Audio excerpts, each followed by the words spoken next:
Broadcasting from the business capital of the world, this is the Podcast Business News Network. Let's call this show Insights to the Tennis World with our tennis pro, John Riggio, back joining us here today to talk more about his amazing career and the impact he's had on professional tennis and continues to do so today. How are you doing, darling? Great. Hi, Joe. How's everything there? It's going great, sweetheart. Beautiful day here as it is in New Jersey, right for you. So sun came out today, warmed up again. Beautiful day to play some tennis. Good Yes, nice segue. Tell us some more. For those new time listeners, John has an amazing career, more than one. Tell us a little bit about yourself, John. Yes, a lot of times I talk about my professional architect career, but I also have stories from the past when I was a professional tennis player. And recently I've been talking about some experiences that were going on at my tennis center that they built for me at Alley Pond. That's located in New York City, in Queens. It's still there. They still have tennis courts and a building. And there were some very interesting stories that came from Alley Pond in such a short time.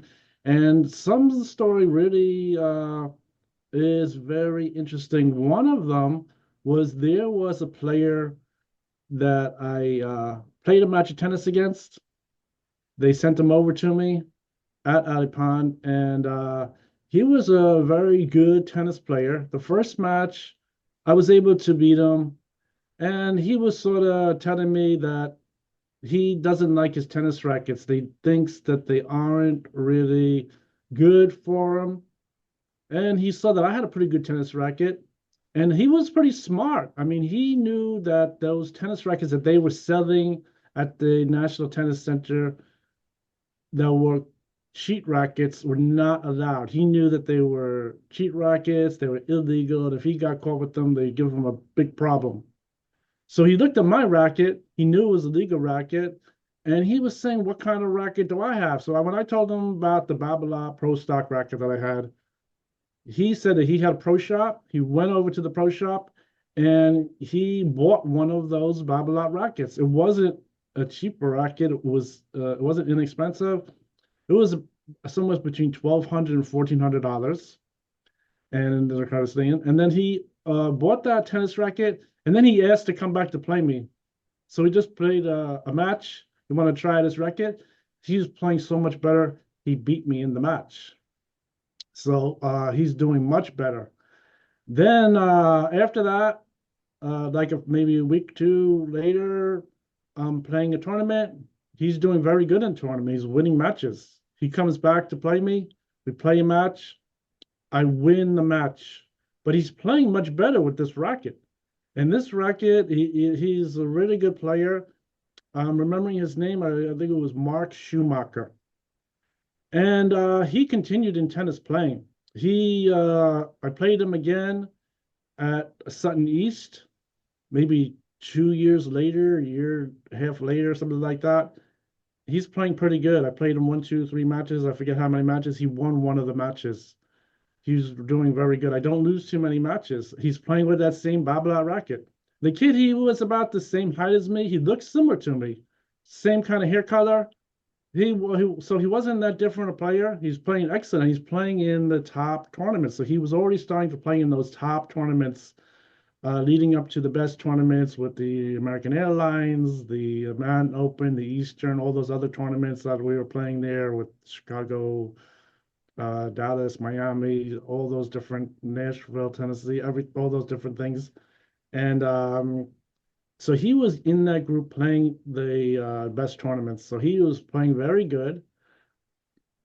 And I think, I don't remember if I played him again after that. I might have played him again years later after that, going through Perot and the team with Japan. But what happened was the strangest thing. I was just remembering the horrible story was really, I think it was somewhere around 1992. That someone I drove home, I think it was like near the end of college, and they were saying that they thought I died, that someone had shot and killed me. And so I was very strange. I was wondering how is that possible? So then someone in the neighborhood came up and told me, he said, do you have any tattoos? I say, no, I don't have any tattoos. And I said, why are you asking? He said, because someone died looked just like me that had tattoos. And I said, no, so if someone has tattoos, how can I have died? I didn't understand what he's talking about. And then, in Yeah. fact, he told me some other very interesting things. It took me a while to really remember what happened. He told me the name of the person who died, and he was saying it was Mark Schumacher. And Wow. he said that someone somehow had put together somehow that I knew him playing tennis. So when I'm talking at home, my mind isn't thinking about pro tennis. I'm thinking about Yeah. college class. I'm thinking about going home. I'm not thinking about tennis. I'm just thinking, I don't know who that is. I didn't really remember him that well. I had to think about it. But now that I'm putting it together, unfortunately, they said that that particular player might have been this person who had died. So that was really horrible. He Wow. was a nice kid, excellent playing tennis. He was doing really good. I don't think he's originally from the area. I'm not sure where he was originally from, but Okay. he seems to have been that player. And that was the strangest thing. So I think when they first thought about him looking similar to me and he was playing tennis, it was very interesting that somehow that was really me. But I think, but then even just at the time, thinking about how he has a different name, he's someone else, Mm-hmm. has a couple tattoos on him. Obviously, it's not me, it's someone else. Yeah. This other player that was playing there. And I don't know what his age was. I don't know if he's a little bit older or a little bit younger than me. I'm not really too certain about him. But yeah, so he was around playing at that time. And unfortunately, there was something that really happened there. And Wow. so that is another very interesting story that happened coming out of there. I don't know if I even played him as a junior player. I have to think if I had played him before the junior player. But I think one thing about him was the turning point when his racket really wasn't that good. And then he was interested to get the good legal racket, and he put together this thing of getting the same Babolat racket. He seems like his tennis career became very stable for him.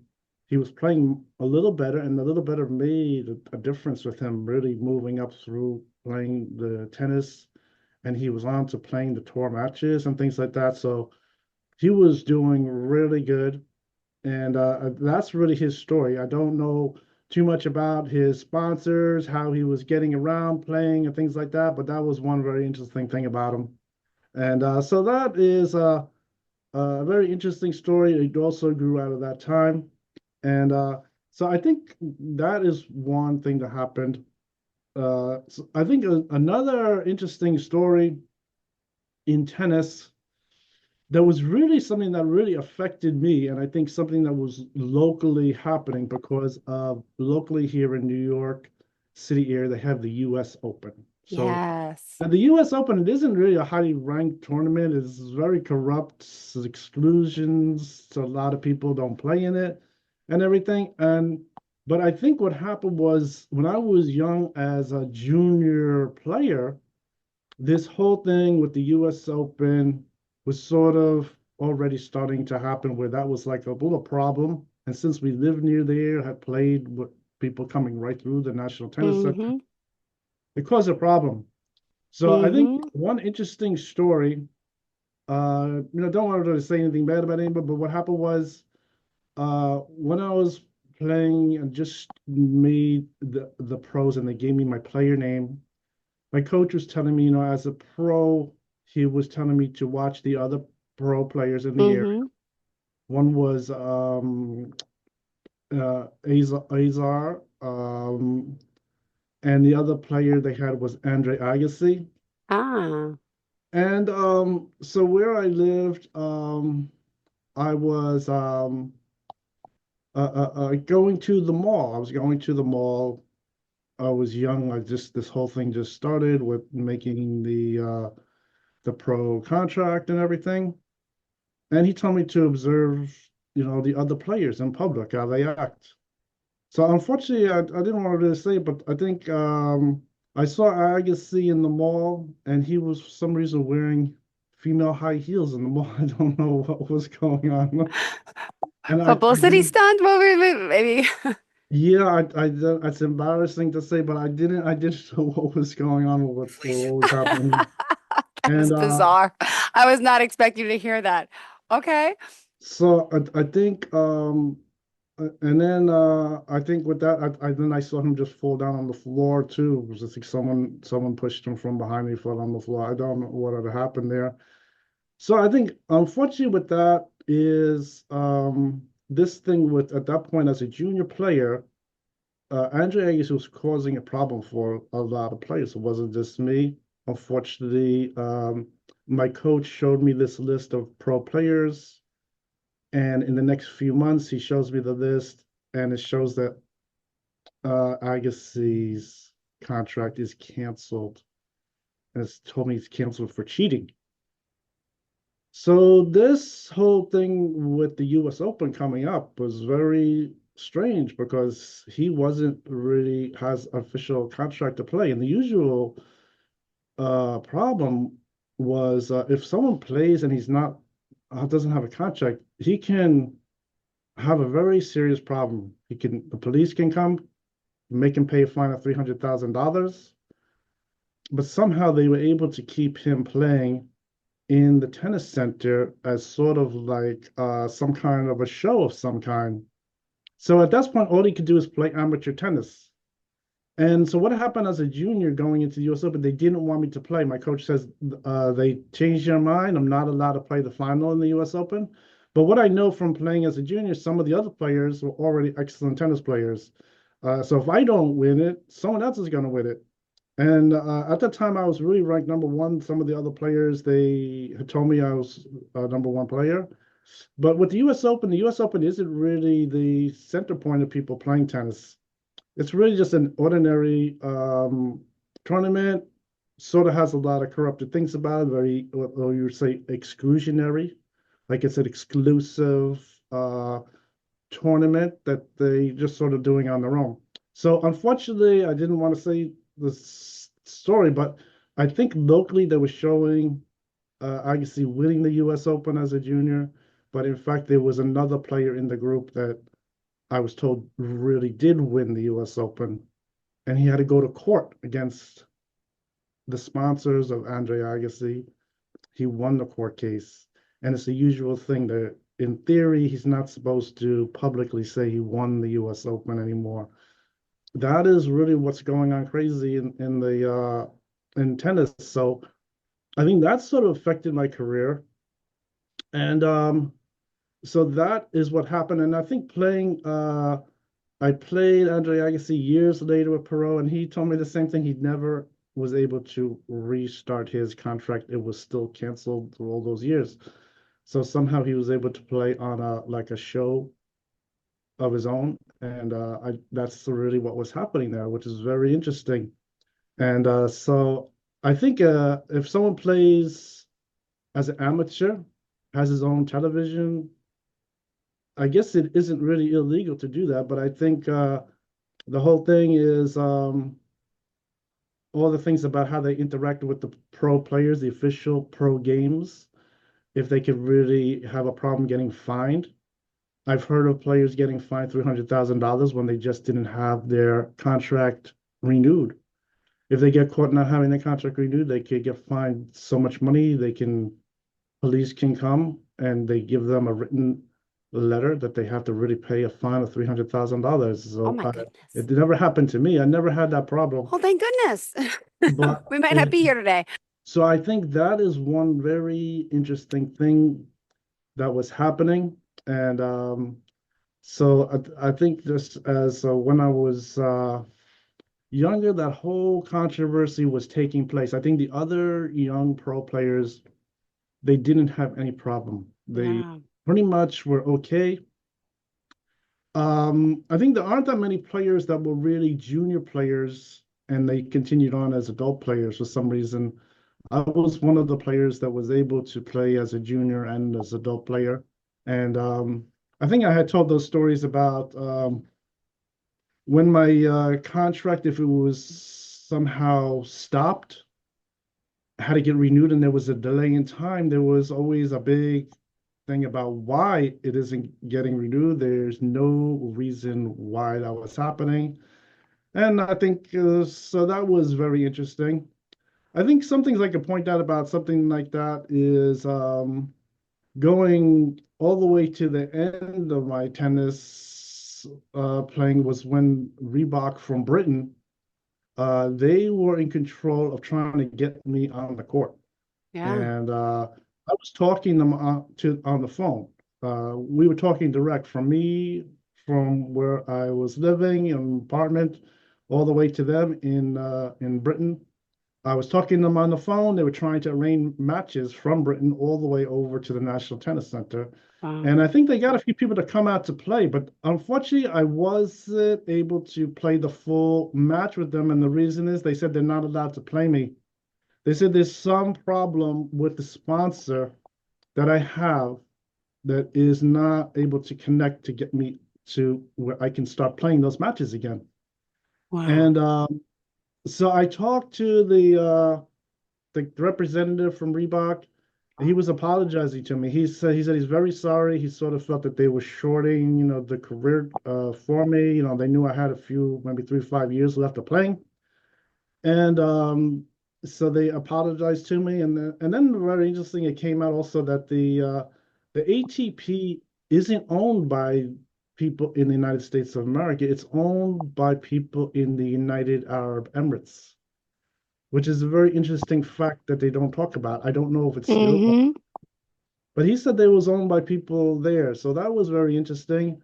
And even though they told me the information, that does not going to help me really.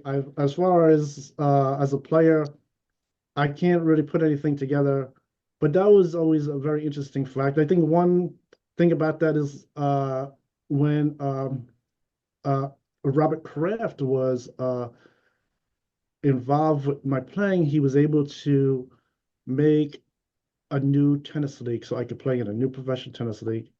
And of course, Robert Kraft's right here in America, and he that tennis league was so popular with the other players because it was playing the top players, the top 250 players, playing in those tournaments very similar to the ones I had said, like the American Airlines, Manhattan, Eastern, then comparable to the ones like in Europe. We have the London Queens, the Paris Berck, Roland Garros, and the Lisbon, Portugal. Were really the top tournaments. And I think, unfortunately, the ATP insisted on coming over and saying that they wanted to buy his league Wow. and were able to buy his league. I don't know what happened. I remember at that time, Robert Kraft, in fact, and my sponsors, they looked at a feasibility to buy the ATP altogether. And it was a reality, but it wasn't eligible to get bought. They couldn't buy it for some reason.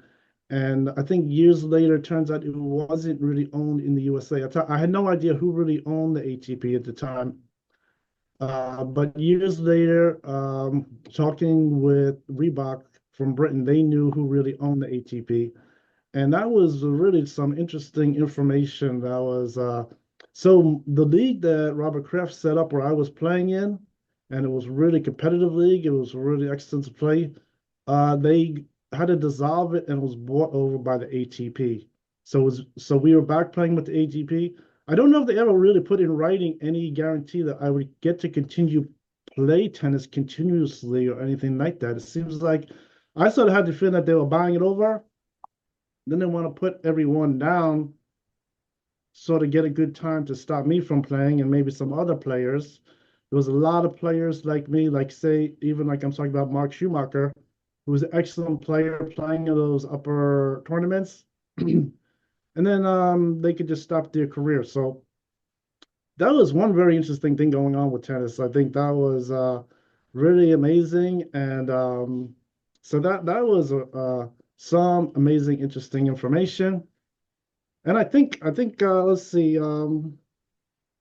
I have another story. I don't know if we have time for it, Yeah, go ahead. We but got I six think just minutes. just to continue on all these amazing stories that's going on, I could fit another little story in. One of them was to continue on with that with the ATP and how they think and things like that was I'd originally said a story about someone who was claiming to be a employee of the ATP came over and talked to my sponsor over there at Sutton East, which is Gloria Vanderbilt. And Wow.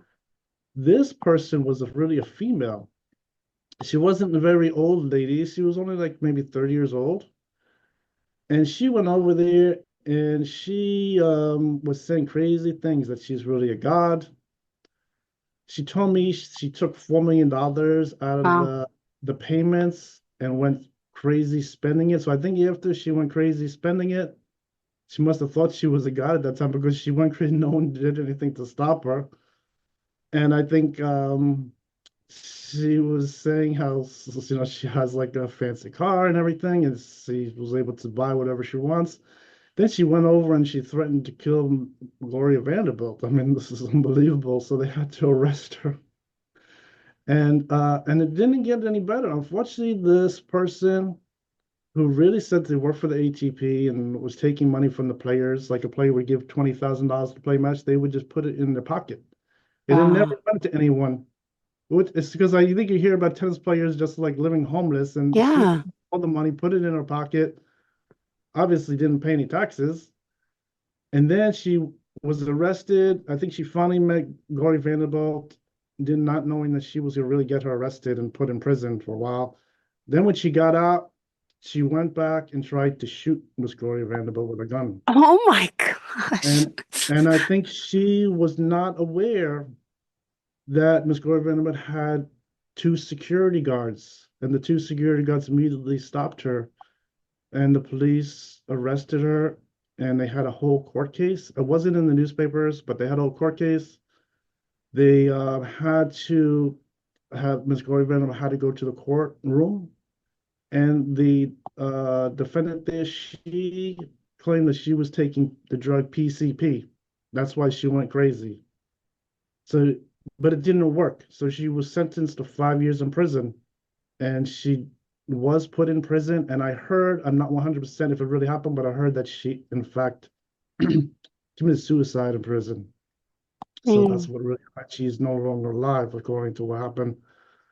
So that is really like unbelievable what's going on. And this has to do with, that's why when we're doing things with the ATP, continuing just like very simple contract to continue working. And I think one sad thing about this also is before that, I had to go to the court on my own. And I talked to the judge, and the judge, in fact, since I was considered a minor, called me on the phone. And that's what he was saying also, that those people, they were considering themselves a higher life form, that they were really like a god. And unfortunately, when this thing unraveled, that the lady from the ATP was really just lying. She Hmm. was really on drugs, spending money, stealing it from the ATP. She really was really just saying she's a god, like she went crazy and no one could stop her, so she must be like a god. That's what she was getting at. And when they were saying that they were god, they most people would take that they're trying to tell them that they're really like existential, that they are Yeah. not really just like ordinary humans. So but that isn't really what was happening. They were just going wild with uh, stealing money, drugs, going around threatening people, trying to also give awards to players they like. It was revolved. One player was being given like player of the year, but his coach and himself, they never applied for it. In fact, the player wasn't even actively playing tennis. So unfortunately, if they took that listing and they put it in Tennis Magazine, it was becoming absurd. I mean, I couldn't believe it. They even had to rescind some of those things that they gave away that were really just a joke of someone who was going wild. I mean, that was really unbelievable. So Oh. this was amazing stories. I think those stories, like particularly that point with Miss Gloria Vanderbilt, they weren't in the news. They kept them quiet. I think a lot of court cases with tennis are really kept very quiet. It has to do with something very special with sport industries. They seem to keep them out of the news. I think if you read the newspaper, only some things are put in the newspaper about different things. Sometimes it comes out when you read like the contract list, things like that, that something's happening. And that was really unbelievable. I mean, that is, it took me a while to really just memorize all those details, but I think that Wow. is just about it with that. And so I think that's really one interesting thing. And then I think later on, piecing together that the ATP wasn't really owned by anyone in the US, it was owned all the way far away place. And that's about it. I don't know what the story is with that. That is just very interesting. I They think all are. Thank you for enlightening us as always. John Riggio, we got to wrap it up. Go ahead. Yeah, so I think those are some wild stories that I'm telling you about. I think the starting of the story with Mark Schumacher was originally a very nice story. He's an excellent player. He had a really good mind, didn't want to cheat, and that proved that he was able to really succeed. He was playing really good and went to play those top tournaments. They told me that story that something happened to him. In fact, they never 100% verified it with anyone or read it in the newspaper, which was maybe I needed to take a little Yeah. copy of what happened at that time. But and then All the right. other things were really just controversial stories happening in sports that you really have to watch for, and it's really that's why you really I was lucky to have some really good sponsors that can handle those type of problems. They could really go after them because I think particularly like the lady in the ATP, she's obviously going wild, telling me that she's is going wild, spending money and stealing the money and then going around threatening people. No. So I think it was really unbelievable. All right, John, thank you for being here. JohnRiggio.com. Join him, say hello, and we will chat again soon. Always interesting speaking with you. And it's RIGGIO.com, JohnRiggio.com. Thank you so much for being here. Have a great Okay, day. welcome, Joe. Thank you, bye.